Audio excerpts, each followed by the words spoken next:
afternoon. You're watching African News 24 TV. And I'm Miriam. Here are the stories we have for you at this hour.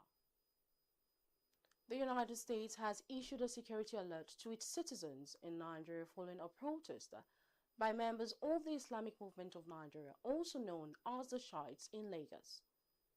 The demonstration, which took place in the city's central district, was organized in response to escalating Israel-Iran tensions after recent airstrikes and retaliatory attacks in the Middle East. Protesters carried placards condemning U.S. and Israeli actions while chanting solidarity messages for Iran. The U.S. Embassy in Abuja and Consulate in Lagos advised American citizens to avoid large gatherings, monitor local news, and exercise heightened caution. The Lagos protest on Monday followed similar demonstrations staged by Shiite groups in Kano, Yobe, Gombe, and Bauchi states the previous day. In Lagos, protesters marched through parts of the Maryland axis, carrying placards and banners condemning what they described as an invasion of Iran and targeted killing of the country's long-serving leader. Speaking during the march, Muftau Zakaria, the Southwest coordinator of the Islamic Movement of Nigeria, stressed that the demonstrations would remain peaceful and continue across the Southwest geopolitical zone.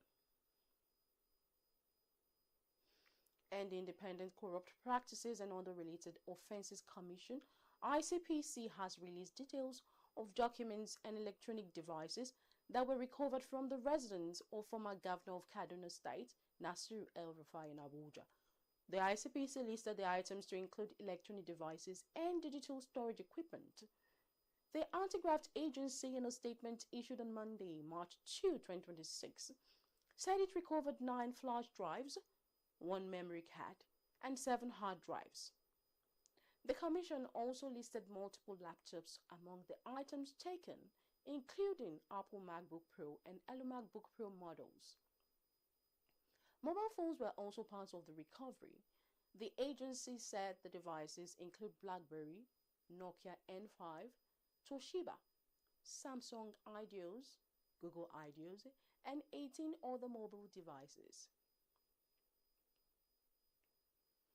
Adamawa Atiku, the first son of former Vice President Atiku Abubakar, has resigned as Commissioner for Works and Energy Development in Adamawa State. Adamawa announced his resignation via a statement issued by his media aide Abdulaziz Jauro on Monday, March 2, 2026. The former commissioner was absent at the Adamawa Government House on Thursday when Governor Fintiri jumped the People's Democratic Party for the All Progressives Congress. Adamawa is reportedly nursing the governorship ambition on a party platform he is yet to declare.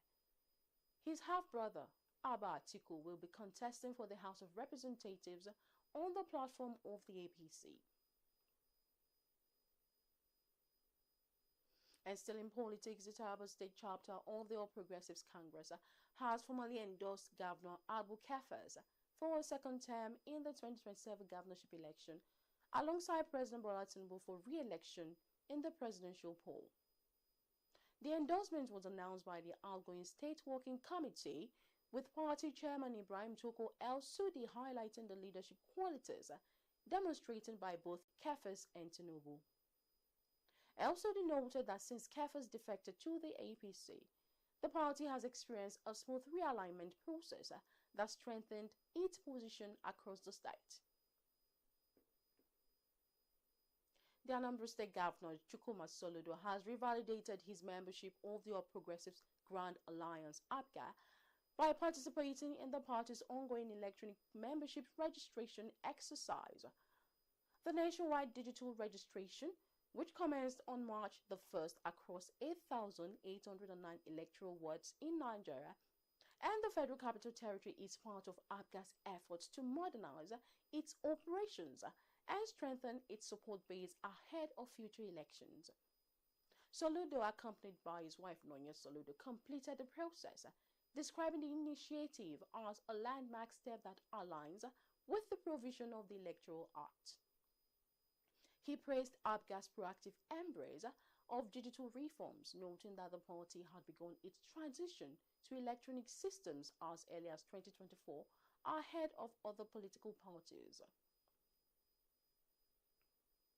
Meanwhile, 6 members of the House of Representatives elected on the platform of the People's Democratic Party in Osun State have formally defected to the Accord Party, pledging support for Governor Adamawa's second-term bid. The announcement was made during a stakeholders meeting of the Accord Party held in Osogbo, the state capital. Speaking on behalf of the defectors, Clement Akoni, representing Boluwaduro Ifedayo Ila Federal Constituency, predicted a landslide victory for Adeleke in the upcoming August 15 governorship election. He urged Accord members to mobilize voters and safeguard the electoral process. This latest defection follows a wave of political realignment in Osun. Just days earlier, Speaker Adewale Egbedu and 24 other lawmakers also left the PDP to join Accord, consolidating Adeleke's influence within the state assembly.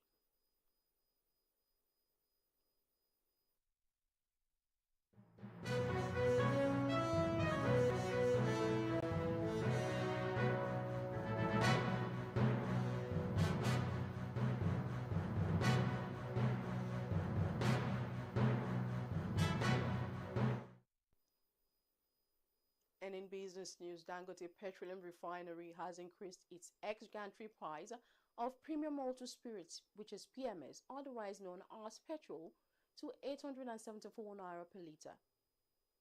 Dangote Refinery increased the price of petrol by 100 naira from 774 naira per litre to 874 naira. A senior official at the refinery confirmed the price adjustment on Monday night, noting that it was driven by volatility in the international crude oil market. The official, who spoke on condition of anonymity, said the price has been reviewed. The new gantry price is now 874 naira per litre from 774 naira. The development comes amid heightened global oil market volatility linked to escalating tensions between the United States and Iran, raising fears of possible supply disruptions around the strategic Strait of Hormuz. And the Central Bank of Nigeria has disclosed that Nigeria's net foreign exchange reserves stood at $34.80 billion as of December 2025. A statement issued by the Apex Bank quoted CBN Governor Olayemi Cardoso as disclosing this at the end of the last Monetary Policy Committee meeting. Cardoso had earlier stated that Nigeria's gross external reserves stood at $50.54 billion. Cardoso said net reserves increased from $3.99 billion at the end of 2023 to $34.80 billion at the close of 2025. He described the increase as a fundamental improvement in reserve quality and overall external buffers. And in foreign news, the United States President Donald Trump has welcomed German Chancellor Friedrich Merz to the White House for high-stake talks overshadowed by escalating conflict in the Middle East and renewed trade disputes. The meeting, originally scheduled to focus on the war in Ukraine and strained EU-US trade relations, took place against the backdrop of joint US-Israeli airstrikes on Iran. The strikes have triggered retaliatory attacks from Tehran on American bases and allied positions across the region, raising fears of a prolonged confrontation. Merz, who arrived in Washington after consultation in Berlin and Paris, emphasized Germany's solidarity with Western allies while voicing sharp criticism of Iran's leadership. He noted that Berlin shared the Iranian people's relief at what he described as the weakening of the Mullah regime. The U.S. State Department has ordered the departure of non-emergency government personnel from its embassy in Bahrain, Jordan, and Iraq, citing escalating security risks following Iran's retaliatory strikes against U.S. and Israeli targets. In updated travel advisories released Tuesday, the department confirmed that family members of staff in Bahrain and Jordan are also being evacuated. In Iraq, however, the order applies only to government employees, reflecting heightened concerns about instability in Baghdad and other regions.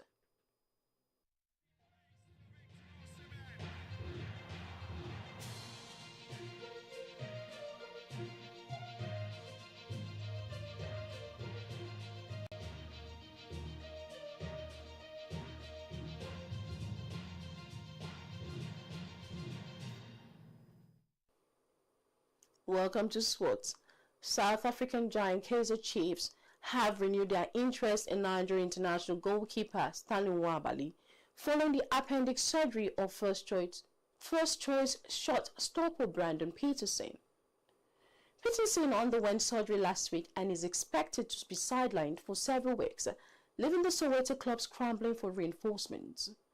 His absence was immediately felt as Chiefs suffered a heavy 3-0 defeat to Orlando Pirates in the Soweto derby, with Bruce Bremer deputizing between the posts. Nigerian forward Adamawa Lookman is set to play a pivotal role as Atlético Madrid aims to secure a place in the Copa del Rey final, where they face Barcelona in the second leg of their semi-final clash at Camp Nou on Tuesday. Atlético hold a commanding 4-0 advantage from the first leg, where Lookman scored and provided an assist in a dominant performance at the Metropolitano. The 28-year-old, who joined Atlético in January for €35 million, has quickly established himself as a key figure under coach Diego Simon, registering 2 goals and 2 assists in cup competitions and adding another goal in La Liga.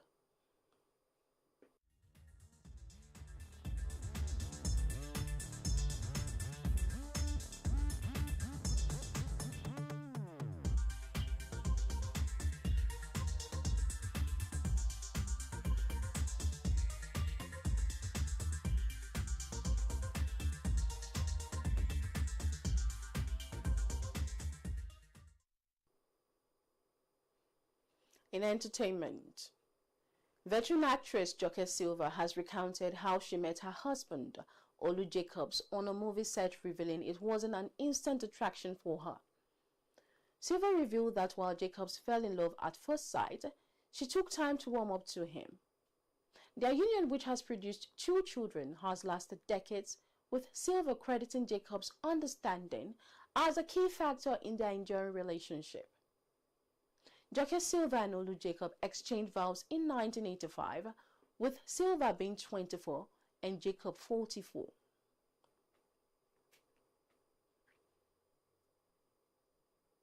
And finally, actress Tonto Dikeh has renounced her King moniker, citing a spiritual directive in a social media announcement. Dikeh revealed she will now be addressed as evangelist Tonto Dikeh, Auntie Tonto, or Big T. The actress attributed the decision to the Holy Spirit, stating it aligns with God's will for her life. Dikeh emphasized her transition from past struggles to spiritual growth, marking a new chapter in her life and career. And that's where we leave it for now. For updates, please head to africannews24.ng and connect with us across all our social media platforms. I'm Mary Adam. Good afternoon.